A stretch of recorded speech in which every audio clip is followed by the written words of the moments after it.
Hey guys, in this video I'm going to show you how to turn on or off dark mode in Microsoft Word. Now I have Microsoft Word opened here for example, and right now it's currently in dark mode, and I'm going to show you how to turn this off or on.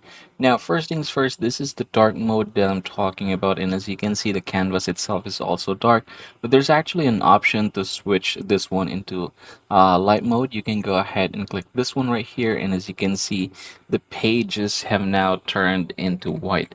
So yeah, this is one option that you can do.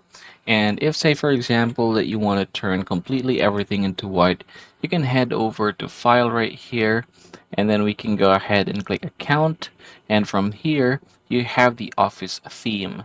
So you can click this one and then you can turn this to white just like so, and it's gonna turn everything into light mode. And yep, that's the easiest way to turn on or off dark mode in Microsoft Word.